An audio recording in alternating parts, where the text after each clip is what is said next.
इतिहासात असे काही क्षण येतात जे सगळं काही बदलून टाकतात. आज आपण अशाच एका क्षणाची गोष्ट पाहणार आहोत.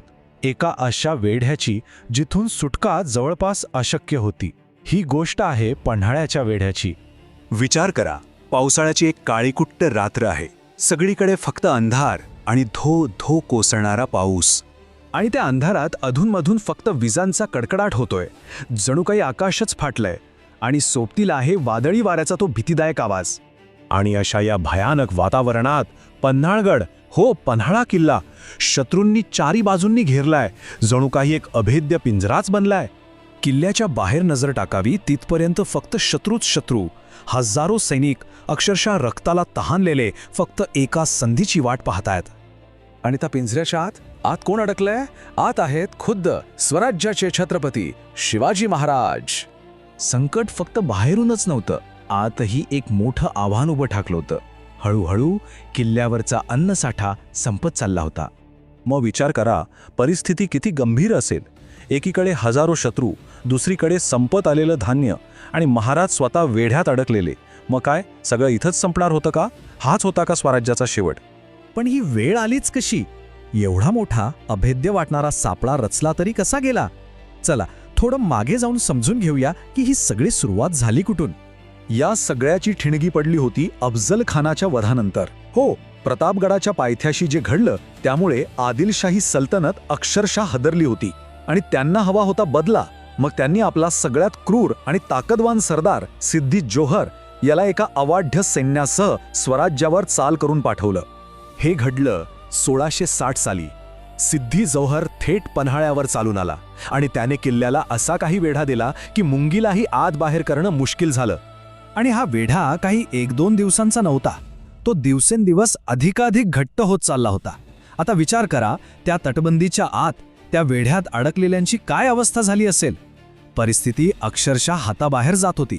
बघा, एकतर आतमध्ये खायला अन्न कमी कमी होत चाललेलं, दुसरीकडे आपले सैनिक कित्येक दिवसांपासून लढून लढून थकले होते आणि सगळ्यात मोठं संकट म्हणजे पावसाळा सुरू झाला होता. सगळीकडे चिखल, निसरड, म्हणजे सुटकेचा विचार करणं सुद्धा अशक्य होतं. पण या सगळ्या गोंधळात, या सगळ्या निराशेच्या वातावरणात एक माणूस मात्र कम्मालीचा शांत होता. ते होते आपले महाराज. त्यांच्या चेहऱ्यावर चिंतेची एक रेषही नव्हती. जणू काही ते दबावात नव्हतेच, तर फक्त एका योग्य वेळेची, एका योग्य संधीची वाट पाहत होते. आणि मग अखेर तो क्षण आलाच. जेव्हा सगळ्यांना वाटत होतं की आता काहीच होऊ शकत नाही, तेव्हाच महाराजांच्या डोक्यात एक जबरदस्त, एक धाडसी योजना तयार झाली. अंधारात कुठेतरी आशेचा एक किरण दिसू लागला होता.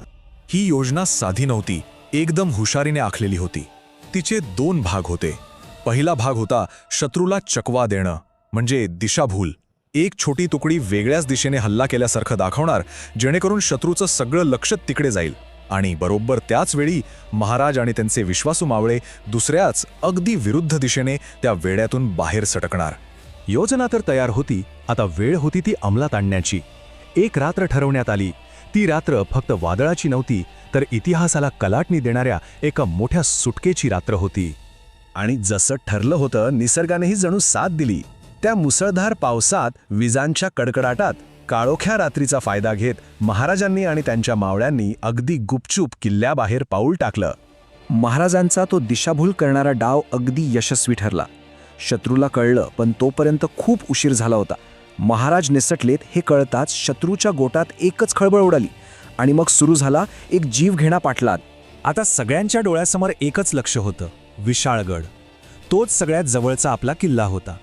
तिथपर्यंत पोहोचणं म्हणजे वाचणं. विशाळगड ही जगण्याची आणि स्वराज्य वाचवण्याची एकमेव आशा होती. महाराज आणि मावळे विशाळगडाच्या दिशेने धावत होते. चिखलातून, पाव्यातून वाट काढत पुढे जात होते. पण त्यांना कुठे माहीत होतं की ह्या सुटकेसाठी एक खूप मोठी किंमत मोजावी लागणार होती. शत्रूचं सैन्य काही थांबायला तयार नव्हतं. ते वेगाने अंतर कापत होते. त्यांच्या घोड्यांच्या टापांचा आवाज जवळजवळ येत होता. पाठलाग आता शिगेला पोचला होता. असं वाटत होतं की आता कोणत्याही क्षणी ते महाराजांपर्यंत पोचतील. आणि अगदी त्याच निर्णायक क्षणी जेव्हा वाटलं की आता सगळं संपलं, तेव्हा एक वीर पुढे आला. महाराजांना सुरक्षित पुढे पोहोचता यावं यासाठी हजारो शत्रूंच्या त्या लोंढ्यासमोर तो एकटा पहाडासारखा उभा राहिला. त्यांचं नाव होतं बाजीप्रभू देशपांडे.